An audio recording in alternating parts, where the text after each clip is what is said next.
What's going on, guys? Today I'm going to be talking about the popular shitstorm of a game, BlackDesertOnline. I will tear this game apart piece by piece, hoping to give current players or players interested in the game a perspective on what this game's about. Keep in mind this is just the beta, so a lot can change from now to a few months from now. I'll be grading each section of this review out of 5 foxes, 5 being the best and 1 fox being something that was crapped on by a thigh hooker. First, we're going to be looking at the classes in Black Desert. This game has a total of 9 classes to choose from. First, we have the Ranger class. It's your typical bow and arrow class that uses a dagger for melee combat, and it's just your typical agile, evasive shot, just run around, evading everything and doing a ton of damage. Second, we have the Warrior. The Warrior is the sword and shield class and is quite tanky and still does an impressive amount of damage.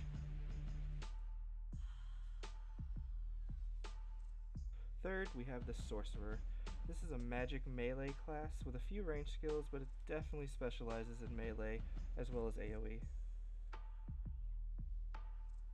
Next, we have the Wizard and the Witch. This class is just your typical mages. They are range based and deal lots of damage, but in return are quite squishy. They also have big AoE spells, but suffer due to cooldown on their skills. The Wizard is just your typical male, and then the Witch is the female, so both are gender locked to that specific gender. Next up, Giants. Think of Giants as damage warriors that uses axes and rage. Oh yeah, and they are giants.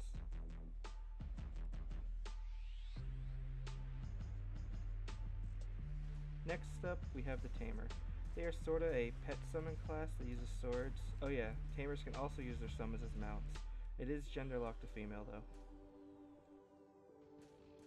Next up is the Blader. Bladers are an agile dual wielding class.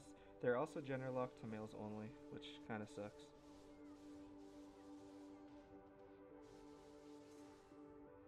Last, we have the Valkyrie. Basically the female counterpart to the warrior class with a few unique abilities that separate them apart from the warrior. All in all, this game tries to be unique in its classes, but gender locking classes so you can make the exact same type of class with a few more skills is lazy in my opinion. I do think the Sorcerer class is pretty cool considering there's not many classes with melee magic. They should have combined the Warrior and Valkyrie and the Wizard and Witch and added maybe a Warlock class or even a Buffer or Debuffer class for group play. There are no healers in this game, so yes, it is a HP mana pot spamming game. Due to the creators trying to be Jews with the classes, I give the classes a 3 out of 5 foxes. Hopefully they add at least one new class to the game before it comes out of beta, then I believe the game will earn a 5 out of 5. Next thing I want to touch upon pretty quick is the game's graphics. This game is absolutely beautiful. I wasn't able to run it on max settings, but even on medium this is by far one of the best looking MMOs on the market that I've played. Everything feels alive and just interacts perfectly within the world as you explore town to town. Nothing really much to say here as the pictures and videos speak for themselves on the internet. I give the graphics a perfect 5 out of 5 foxes. Next up, character creation. Character creation is very detailed and in-depth in this game. You can adjust nearly every aspect of your character from the waves in your character's hair to the iris in your character's eye. Purely amazing. One thing I do have a problem with is this could change coming out of beta or when it's introduced to the West, is a lot of the cool hairstyles and a few other features are locked behind a paywall. Now, as a free-to-play game, I understand the concept of a paywall, but come the fuck on. Don't give users a total of 5 hairstyles and lock 10 of them behind an overpriced paywall. In my opinion, keep costumes and character creation do-over items behind the paywall.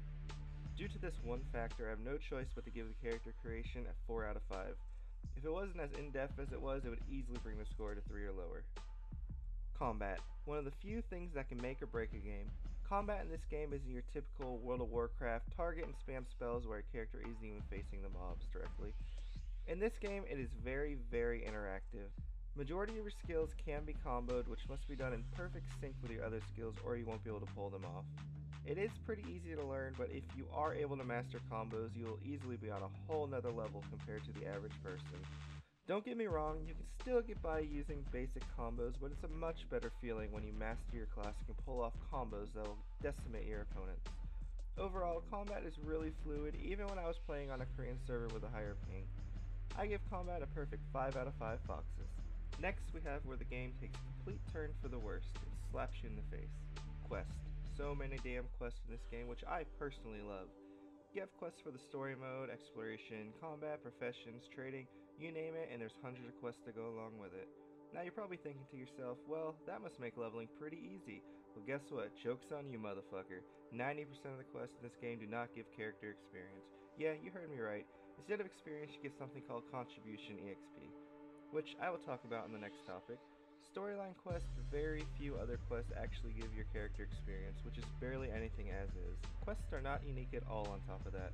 You have all the typical kill this many mobs, grind this many mobs till you get this Orc's ball sack to drop, even though you killed 40 of them fuckers and could have easily completed the quest after the first kill. In this game, there's also something called knowledge, which I will also touch on in the next section. But basically, you'll also get quests where you got to grind mobs so you randomly gain enough knowledge about that mob to complete the quest.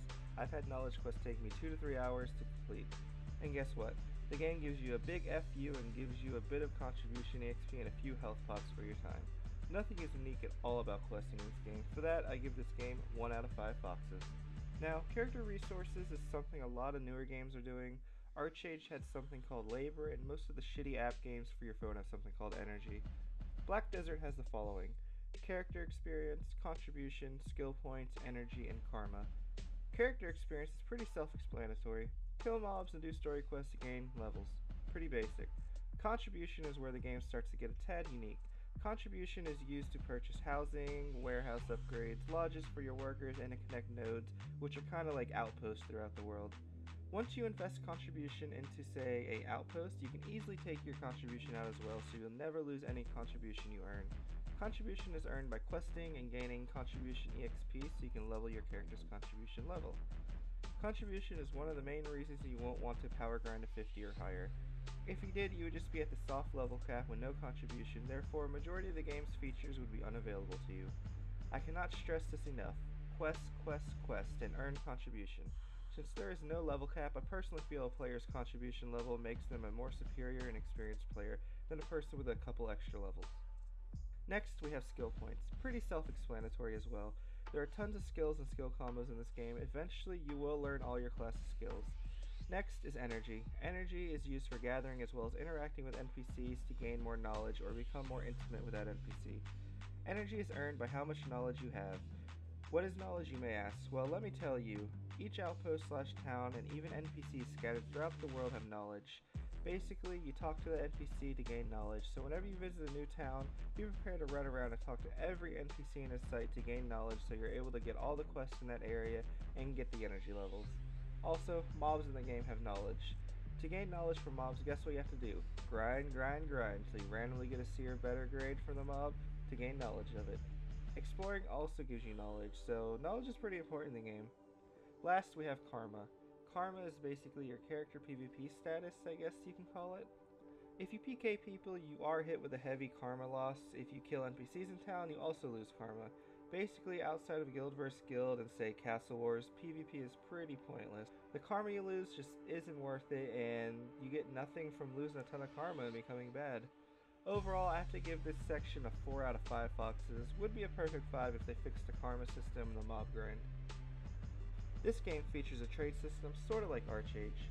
Buy some things from one town, walk slow as hell, or ride a carriage to the next town to make money. So much fun.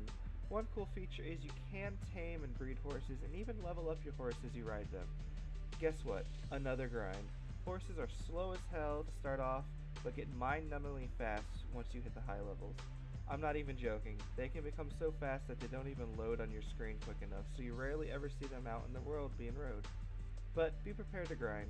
This game also uses a weight system which is ridiculously out of balance with the items you receive. Potions in this game weigh way too fucking much. Remember, this is a potion spam game, so the fact you need to hold HP and mana pots on top of silver weighing you down and your equipment, you're almost forced to pay real money to get the weight boost from the cash shop. I give the game features 2 out of 5 foxes. Not unique enough in my opinion to warrant anything higher. Well, it's gonna get worse from here on out, folks. PvE in this game is a joke. It consists of the following: basic quests, a few group weekly quests and world bosses, solo grinding for hours, fighting for mobs from other players at the top grind spots, and that's pretty much it. That's all that this fucking game has to offer. PvE in this game basically deserves a 1 out of 5 foxes. There's nothing else to say. You know, for a PvP focused game, you'd think they would have did PvP right. This game offers the following: guild vs guild battles, player PKing, outpost wars, and castle wars. It may seem like a lot, but the thing about PvP in this game is, if you don't got the silver to upgrade your gear or the character levels, you will just get destroyed.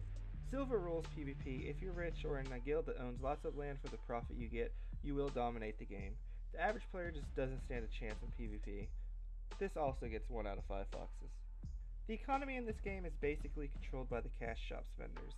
90% of the items in the cash shop can be sold for silver on the auction house. Since the amount of silver you have in the game determines your gear as far as upgrades go, you basically have to pay to win. It could take anywhere from 600 plus upgrade stones to max the weapon out at about 150k a pop. Trade runs on a good day can net you about 800k for about 2 to 3 hours of your time. Buying pets and other stuff from the cash shop is the quickest way to gain silver and max a character out. Also, you can buy EXP boost on the cash shop.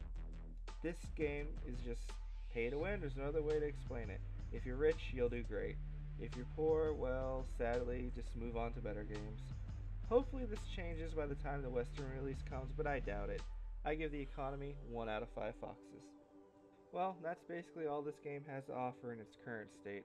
Overall, I give this game 2 out of 5 foxes. The fact that this is another Asian grind fest that is pay to win is quite disappointing, and I hope it changes when beta goes live in the West. In all honesty, skip this game.